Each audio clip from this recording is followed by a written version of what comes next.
এটি একটি বহু পুরনো ঘটনা, যখন বসন্তনগর নামক এক রাজ্যে রাজা ব্রহ্মদত্তের রাজত্ব ছিল। ব্রহ্মদত্ত ছিলেন এক মহান দানশীল রাজা। তাঁর দৈনন্দিন নিয়ম ছিল, তিনি প্রতিদিন ১০০ ভিক্ষুককে দান করার পরই আহার গ্রহণ করতেন।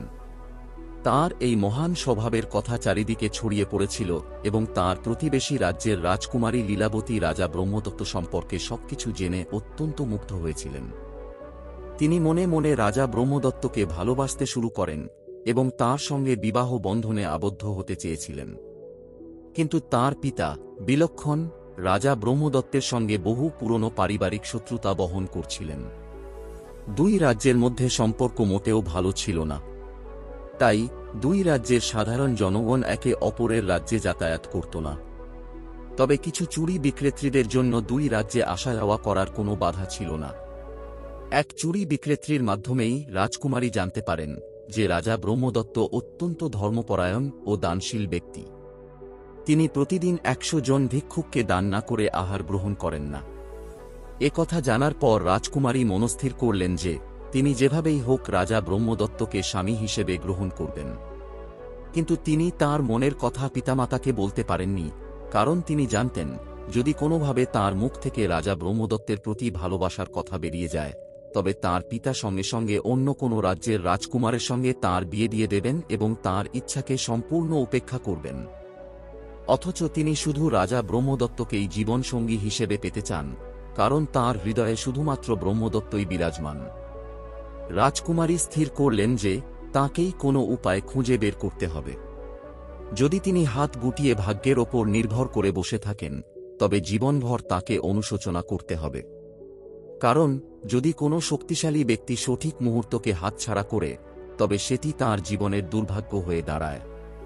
পরের দিনই তিনি এক সাধারণ নারীর বেশ ধারণ করে রাজা ব্রহ্মদত্তের দরবারে উপস্থিত হলেন দান প্রার্থনা করার জন্য। তখন প্রায় সব ভিক্ষুকই দান গ্রহণ করে চলে গিয়েছিল। শুধু রাজকুমারী একাই সেখানে অবশিষ্ট ছিলেন। রাজা তাকে কিছু স্বর্ণমুদ্রা দিয়ে বললেন, এ নাও, তুমি ১০০ স্বর্ণমুদ্রা নিয়ে যাও। যাচক রূপী রাজকুমারী বললেন, না মহারাজ, আমি এই স্বর্ণমুদ্রা দিয়ে কি করব? আপনি বরং আমাকে আমার পছন্দের জিনিস দান করুন। রাজা বললেন, হ্যাঁ হ্যাঁ, কেন নয়। তুমি নিজের ইচ্ছা মতো বলো, তুমি দানে কি চাও? বলো, এই স্বর্ণমুদ্রার বদলে আমি তোমাকে কি দিতে পারি? রাজকুমারী বললেন, মহারাজ, আপনি প্রথমে আমাকে প্রতিশ্রুতি দিন যে আমি যা চাইব আপনি তাই আমাকে দেবেন। রাজা বললেন, এতে প্রতিশ্রুতি দেওয়ার কি আছে? আমি প্রতিদিন ১০০রও বেশি ভিক্ষুককে মনোমতো দান করে থাকি। আমি কখনো কাউকে না বলিনি। তুমি কেমন যাচক যে আমার ওপর সন্দেহ করছ? ঠিক আছে, আমি তোমাকে প্রতিশ্রুতি দিচ্ছি, তুমি যা চাইবে আমি তাই দেব। রাজকুমারী বললেন, মহারাজ, তাহলে আপনি নিজেকেই আমাকে দান করুন। রাজকুমারীর এই কথা শুনে রাজা বললেন, এ তুমি কি বলছ? তুমি কি ঠিক আছো? রাজকুমারী বললেন, মহারাজ, আমি তো আগেই আপনাকে বলেছিলাম ভেবেচিন্তে আমাকে প্রতিশ্রুতি দিন। আমি তো যা ভালো লেগেছে তাই চেয়েছি। আপনি যদি দান না দিতে চান তবে দেবেন না, কিন্তু এত রাগ করছেন কেন? এটা তো আমারই ভুল ছিল যে আমি আপনার কাছে কিছু চাইতে এসেছি। যদি জানতাম আপনি কেবল দেখানোর জন্য দান করেন, তবে আমি এখানে কখনোই আসতাম না। এরপর রাজকুমারী বললেন, জানি না এই পৃথিবীতে কত রকমের ভণ্ড মানুষ আছে। এই বলে রাজকুমারী চলে যেতে লাগলেন। রাজা বললেন, থামো, তুমি কে? তুমি কোনো সাধারণ নারী নও, কারণ কোনো সাধারণ নারী কখনো রাজাকে চাইতে পারে না। ঠিক আছে, আমি তোমাকে নিজেকে দান করলাম, কিন্তু আমি জানতে চাই তুমি কে? তুমি কি কোনো দেবী বা দেবতা? রাজকুমারী নিজের পরিচয় প্রকাশ করে বললেন, মহারাজ, আমি কোনো দেবী নই, বরং আমি আপনার প্রতিবেশী রাজা বিলক্ষণের কন্যা লীলাবতী। আমি ওই রাজ্যের রাজকুমারী। আমাকে ভুল বুঝবেন না। আমি কৌশলে আপনাকে আমার পিতার জন্য চাইনি, বরং আমি আপনাকে নিজের জন্য চেয়েছি, কারণ আমি আপনাকে ভালোবাসি এবং আমি আপনার রানী হতে চাই। রাজা বললেন, এখন তো তুমি আমাকে চাইতেই গেছ। এখন আমার সঙ্গে সঙ্গে এই সিংহাসনও তোমার অধীন। এখন তোমার আদেশ পালন করাই আমার ধর্ম হয়ে গেছে। না রাজন, আপনার রাজ্যপাটের প্রতি আমার কোনো আকর্ষণ নেই। আমি আপনার সিংহাসন চাই না। আমি শুধু আপনার রানী হতে চাই। কারণ রাজা ইতোমধ্যেই রাজকুমারী লীলাবতীকে প্রতিশ্রুতি দিয়েছিলেন, এবং সেই প্রতিশ্রুতি রক্ষা করে রাজা ব্রহ্মদত্ত রাজকুমারী লীলাবতীর সঙ্গে বিবাহ বন্ধনে আবদ্ধ হলেন। রাজকুমারী লীলাবতী খুব চতুরতার সাথে রাজাকে নিজেকেই দান হিসেবে চেয়ে নিয়েছিলেন। লীলাবতীর পিতা রাজা বিলক্ষণ যখন জানতে পারলেন যে রাজকুমারী তো মহলেই নেই, তখন তিনি অত্যন্ত চিন্তিত হয়ে পড়লেন। রাজকুমারীর সন্ধান করার জন্য তিনি তাঁর সৈন্য ও গোপনচরদের কাজে লাগালেন। সৈন্যরা খুব দ্রুতই রাজকুমারীর অবস্থান খুঁজে বের করল এবং রাজা বিলক্ষণকে জানাল, মহারাজ, রাজকুমারী এই মুহূর্তে আপনার প্রতিবেশী রাজা ব্রহ্মদত্তের রানী হয়ে গেছেন। রাজকুমারী তো দুই রাজ্যের শত্রুতা চিরতরে শেষ করে দিয়েছেন। এখন আপনাকে নিজেই রাজা ব্রহ্মদত্তের অভ্যর্থনা জানাতে যাওয়া উচিত। রাজা বিলক্ষণ মনে করেছিলেন যে রাজকুমারী এক গুরুতর ভুল করেছেন, তাই তিনি এই সম্পর্ক নিয়ে মোটেও সন্তুষ্ট ছিলেন না। এরপর তিনি তাঁর রাজগুরু সত্যানন্দের কাছে গেলেন এবং পুরো ঘটনা শোনালেন। গুরুদেব, আমার কন্যা আমাদের প্রতিবেশী শত্রুরাজ্যের রাজার সঙ্গে বিবাহ বন্ধনে আবদ্ধ হয়েছে। এখন এই পরিস্থিতিতে আমি কি করব? আমার তো মনে হয় রাজকুমারী ভুল সিদ্ধান্ত নিয়েছে। গুরুদেব রাজাকে বোঝাতে লাগলেন, রাজন, আমিও রাজা ব্রহ্মদত্ত সম্পর্কে বহুবার শুনেছি। তিনি একজন সদাশয় ও দানশীল রাজা। আমার মনে হয় না তোমার কন্যা কোনো ভুল করেছেন। তবে তোমার সন্তুষ্টির জন্য আমি একবার রাজা ব্রহ্মদত্তের দরবারে গিয়ে তাঁর পরীক্ষা নেব। যদি তিনি আমার পরীক্ষায় সফল হন, তবে তোমাকে তাঁকে জামাতা হিসেবে গ্রহণ করতেই হবে।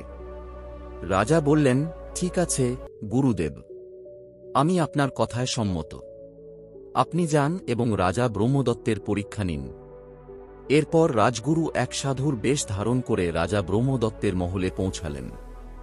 তখন রাজদরবারে মহারানী লীলাবতী উপস্থিত ছিলেন, কারণ রাজা যখন বাইরে থাকতেন তখন তিনি নিজেই রাজকার্য দেখাশোনা করতেন। সে সময়ও রানী দরবারে উপস্থিত ছিলেন। ঠিক তখনই সাধুর বেশে রাজগুরু সেখানে উপস্থিত হলেন। রানী তাঁর পিত্রালয়ের রাজগুরুকে চিনতে পারেননি এবং তাঁকে এক সাধু ভেবে যথাযথ অভ্যর্থনা জানালেন। রানী সাধু মহারাজের আসার কারণ জানতে চাইলেন। সাধু মহারাজ বললেন, রানী, আমি এক বিশেষ জিনিস চাইতে এসেছি। রানী বললেন, সাধু মহারাজ বলুন, আপনাকে কি দিতে হবে? আমি আপনাকে সেই জিনিস এনে দেব যা আপনি চাইবেন। আপনি নির্দ্বিধায় আমার কাছে আপনার চাওয়া জানাতে পারেন। মহাত্মাজি বললেন, রানী, এখন আমি তোমার কাছ থেকে কি চাইব? আমি তো রাজা ব্রহ্মদত্তের কাছে যাচনা করতে এসেছিলাম, কিন্তু রাজা এই মুহূর্তে নেই, তাই আমি তৃতীয় দিনে আবার আসব। তুমি মহারাজকে জানিয়ে দিও যে আমি তাঁর মহল থেকে এক মুঠো অমূল্য ধন রূপে ভিক্ষা চাইছি। আর রাজাকে এটাও বলে দিও যে যদি তিনি আমার চাওয়া পূরণ না করেন, তাহলে আমি তাঁকে ভয়ঙ্কর অভিশাপ দেব। মহাত্মাজি রাজার সঙ্গে সাক্ষাৎ না করতে পারার কারণে খুবই রেগে গেলেন এবং সেখান থেকে চলে গেলেন। রানী মহাত্মাজির কথা শুনে খুবই চিন্তিত হয়ে পড়লেন। তিনি সঙ্গে সঙ্গে তাঁর মন্ত্রীর কাছে জানতে চাইলেন, এই এক মুঠো অমূল্য ধন আসলে কি হতে পারে? তখন মন্ত্রী রানীকে বললেন, এর উত্তর তো আমার কাছেও নেই। আমার জানা মতে আমাদের মহলে এমন কোনো ধন নেই যা এক মুঠোর মধ্যে আসতে পারে। আমার মনে হচ্ছে মহাত্মাজির ইঙ্গিত অন্য কিছু দিকে।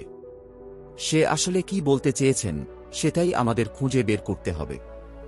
মহারাজ আজ সন্ধ্যায় ফিরে আসবেন। মহারাজই এই প্রশ্নের সঠিক উত্তর দিতে পারবেন। এই মহাত্মারা বড় অদ্ভুত হয়ে থাকেন, কখনো সোজাসুজি কিছু বলেন না, শুধু ধাঁধা দিয়ে কথা বলেন। মহাত্মাজি তো স্পষ্টভাবেই বলে দিতে পারতেন যে তিনি ঠিক কি চান। সন্ধ্যায় যখন রাজা ফিরে এলেন, তখন মহারানী তাঁকে সব কথা জানালেন। মহারাজ, আপনার অনুপস্থিতিতে এক মহাত্মাজি এসেছিলেন, যিনি এক মুঠো অমূল্য ধন চাইতে এসেছেন। তিনি 2 দিন পরে আবার আসবেন এবং তাঁর চাওয়া পূরণ করতে হবে। যদি আপনি তাঁকে অমূল্য ধন না দেন, তাহলে তিনি আমাদের অভিশাপ দিতে পারেন। একথা শুনে রাজা ব্রহ্মদত্ত গভীর চিন্তায় পড়ে গেলেন। এক মুঠো ধন, এ আবার কি হতে পারে? রাজা তাঁর দরবারের বহু বিদ্বান পণ্ডিতকে ডেকে আনলেন এবং তাদের পরামর্শ চাইলেন, কিন্তু কেউই এই প্রশ্নের সঠিক উত্তর দিতে পারল না। একজন বিদ্বান বললেন, মহাত্মাজির এই চাওয়া সম্পূর্ণ অন্যায়। আমাদের দরবারে এক মুঠোর মধ্যে ধরে রাখা যায় এমন কোনো ধন সম্পদ নেই। তখন অন্য এক বিদ্বান বলল, মহারাজ, আমার মনে হচ্ছে মহাত্মাজির ইঙ্গিত আপনার বোন অর্থাৎ রাজকুমারী পুষ্পার দিকে ছিল। এ কথা শুনে মন্ত্রী সঙ্গে সঙ্গে বাধা দিলেন, আপনারা একেবারে বাজে কথা বলছেন। রাজকুমারী তো এক মুঠোর মধ্যে আসতে পারে না, আর সে কোনো ধনভাণ্ডারও নয়। বাজে কথা বলা বন্ধ করুন এবং এর প্রকৃত অর্থ কী হতে পারে তা বোঝার চেষ্টা করুন। যদি তোমাদের মধ্যে কেউ এই প্রশ্নের সঠিক উত্তর দিতে না পারে, তাহলে আমি সকল বিদ্বানের চাকরি থেকে অব্যাহতি দেব। রাজার দরবারে জ্ঞানীদের প্রয়োজন, মূর্খদের নয়। মন্ত্রীর এই কথা শুনে সব বিদ্বান খুব ভয় পেয়ে গেলেন, কারণ এতদিন পর্যন্ত তাঁরা আরামের জীবন যাপন করছিলেন। রাজাকে শুধুমাত্র গল্প শুনিয়েই তাঁদের দিন কেটে যাচ্ছিল। কিন্তু মহাত্মাজি এমন এক প্রশ্ন করে বসেছেন যা তাঁদের জন্য বড় বিপদের কারণ হয়ে দাঁড়িয়েছে। এখন সবাই নিজেদের মধ্যে আলোচনা শুরু করল, কি করা উচিত। একজন বলল, চলো মহাত্মাজির কাছেই গিয়ে জিজ্ঞেস করে আসি যে তিনি আসলে কি বলতে চেয়েছেন। অন্যজন বলল, কিন্তু আমাদের তো জানা নেই মহাত্মাজি কোথায় থাকেন, এখন আমরা তাকে কোথায় খুঁজব। তৃতীয়জন বলল, এখানে বসে কথা বলে কোনো লাভ নেই, আমাদের তাকে খুঁজতে বের হতে হবে। আমাদের আর শান্তির দিন নেই, মহাত্মাজিকে খুঁজতে হলে আমাদের জঙ্গলে ঘুরে বেড়াতে হবে। তারপর 5 জন বিদ্বান একসঙ্গে জঙ্গলের দিকে রওনা দিল। এদিকে রাজা ব্রহ্মদত্তের না তো বিদ্বানদের ওপর বিশ্বাস ছিল, না মন্ত্রীর। আর রানী তো আগেই জানতেন যে এই বিদ্বানরা শুধুমাত্র দরবারে বসে জায়গা দখল করে রাখে এবং বসে বসে বেতন তোলে। রাজা ব্রহ্মদত্ত এখন খুব দুশ্চিন্তায় পড়লেন, কারণ 2 দিন কেটে যেতে কতক্ষণই বা লাগে। যদি মহাত্মাজির কথার প্রকৃত অর্থ না পাওয়া যায় এবং তাকে ভুল কিছু দিয়ে দেওয়া হয়, তাহলে তিনি রেগে যেতে পারেন। সেই সময় রাজা ব্রহ্মদত্তের বোন রাজকুমারী পুষ্পাও সেখানে উপস্থিত ছিলেন। তিনি তাঁর দাদাকে চিন্তিত দেখেই মনে মনে সিদ্ধান্ত নিলেন যে আজ সন্ধ্যার মধ্যেই তিনি এর উত্তর খুঁজে বের করবেন এবং তা তাঁর দাদাকে জানাবেন। তিনি তখনই তাঁর দাদার অনুমতি নিয়ে পাশের এক জঙ্গলে রওনা দিলেন। কিন্তু সেটা ছিল কেবলই ছলনা, কারণ রাজকুমারী পুষ্পার আসল উদ্দেশ্য ছিল পশ্চিমের রাজ্য সিদ্ধার্থগড়ে যাওয়া। সিদ্ধার্থগড়ের রাজকুমার সত্যদেবের সঙ্গে রাজকুমারী বহুবার শিকার করার সময় দেখা করেছিলেন এবং তাকে খুবই পছন্দ করতেন। রাজকুমার সত্যদেবও রাজকুমারীর সঙ্গে বিবাহ করতে চাইতেন, কিন্তু এখনও পর্যন্ত তিনি রাজকুমারীর সামনে নিজের মনের কথা বলতে পারেননি। রাজকুমারী শিকারের বাহানায় রাজকুমারের সঙ্গে দেখা করতে যেতেন, কিন্তু তবুও তিনি কখনো তাঁর প্রেমের কথা প্রকাশ করতে পারেননি। রাজকুমারী নিজের ঘোড়া ছুটিয়ে সিদ্ধার্থগড়ের জঙ্গলে পৌঁছে গেলেন, যেখানে রাজকুমার সত্যদেব আগে থেকেই উপস্থিত ছিলেন। পুষ্পাকে দেখেই তিনি খুব খুশি হলেন। রাজকুমার আজ বাড়ি থেকে এই সিদ্ধান্ত নিয়ে বেরিয়েছিলেন যে এভাবে লুকিয়ে লুকিয়ে দেখা করা সমস্যা চিরতরে শেষ করে দেবেন। তিনি রাজকুমারীর সামনে আজ বিবাহের প্রস্তাব রাখবেন। রাজকুমারী পুষ্পাকে দেখেই রাজকুমার বললেন, রাজকুমারী, আমি আপনাকে ভালোবেসে ফেলেছি এবং আমি আপনার সঙ্গে বিবাহ করতে চাই। রাজকুমারী প্রথমে একটু লজ্জা পেলেন, তারপর বললেন, রাজকুমার, আমিও আপনাকে এই কথাই বলতে চেয়েছিলাম এবং আমিও আপনাকে ভালোবাসি। আমি অবশ্যই আপনার সঙ্গে বিবাহ করব, তবে আমার একটি শর্ত আছে। আপনাকে কেবল একটি প্রশ্নের উত্তর দিতে হবে। যদি আপনি সেই প্রশ্নের সঠিক উত্তর দিতে পারেন, তবে আমি প্রতিশ্রুতি দিচ্ছি যে আমি আপনাকেই জীবনসঙ্গী হিসেবে বেছে নেব। রাজকুমার বললেন, আমি আপনার প্রশ্নের উত্তর দেওয়ার সর্বোচ্চ চেষ্টা করব। রাজকুমারী জিজ্ঞাসা করলেন, রাজদরবারের ভিতর এক মুঠো ধনসম্পদ কি হতে পারে? রাজকুমার বললেন, রাজমহলে রাখা ধনভাণ্ডারের পরিমাণ বিশাল হয়, তা কখনো এক মুঠোর মধ্যে আসতে পারে না। এটি একটি কঠিন প্রশ্ন। এর উত্তর কোনো সাধারণ ব্যক্তি দিতে পারবে না। এর উত্তর তো আমারও জানা নেই, তবে তার মানে এই নয় যে আমি হাল ছেড়ে দিচ্ছি। আপনাকে আমার রানী বানানোর জন্য আমি যে কোনো প্রশ্নের উত্তর খুঁজে আনব। তবে আমার একটাই অনুরোধ, আপনি আমাকে আজ সন্ধ্যা পর্যন্ত সময় দিন। আমার এক বন্ধু আছেন যিনি কাশী থেকে শিক্ষা অর্জন করে এসেছেন এবং বেদশাস্ত্রের ব্যাপারে সম্পূর্ণ জ্ঞানী। আমি নিশ্চিত যে তিনি অবশ্যই এই প্রশ্নের উত্তর দিতে পারবেন। আমি আপনাকে উত্তরসহ আগামীকাল আপনার রাজ্যের সীমানায় এসে দেখা করব। এই কথা বলে রাজকুমার সেখান থেকে বিদায় নিলেন।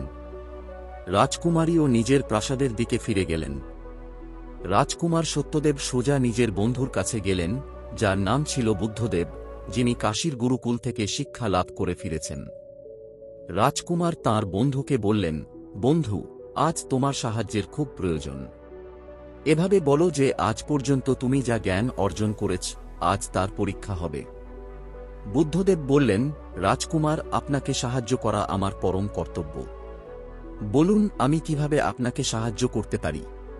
রাজকুমার বললেন, বন্ধু, আসল কথা হলো আমি পশ্চিমের রাজ্যের রাজকুমারী পুষ্পাকে ভালোবাসি এবং তার সঙ্গে বিবাহ করতে চাই।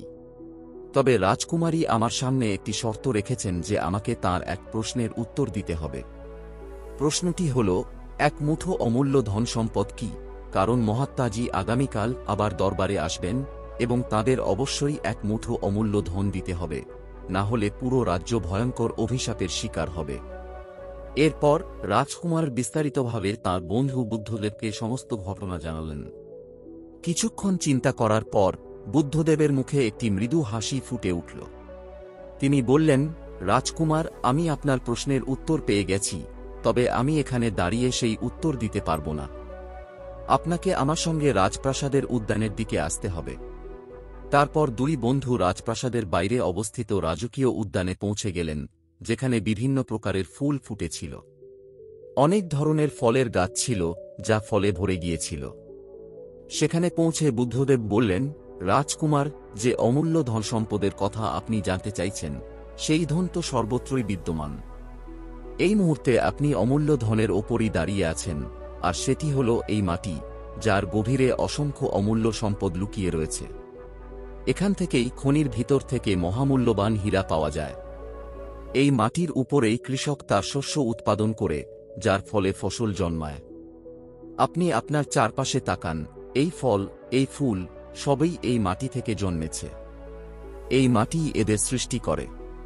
এমনকি সোনা, রূপো, হীরা, সবই এই মাটির ভিতর থেকে পাওয়া যায়। বাস্তবে এই মাটির কোনো মূল্য নির্ধারণ করা সম্ভব নয়। মানুষ কেবল নিজের স্বার্থ অনুযায়ী এর মূল্য ঠিক করেছে, কিন্তু প্রকৃতপক্ষে এই মাটির কোনো নির্দিষ্ট মূল্য নির্ধারণ করা যায় না। আপনি কি সেই মাটির মূল্য অনুমান করতে পারবেন, যার উপর আপনার রাজপ্রাসাদ দাঁড়িয়ে আছে? আপনি কি সেই মাটির দাম নির্ধারণ করতে পারবেন, যার উপর পর্বত মাথা তুলে দাঁড়িয়ে আছে, যেখানে নদীগুলো প্রবাহিত হচ্ছে?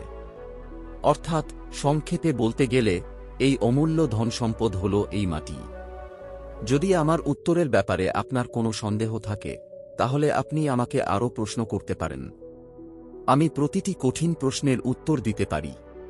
রাজকুমার বললেন, না বন্ধু, এখন তোমার উত্তরের প্রতি আমার কোনো সন্দেহ নেই।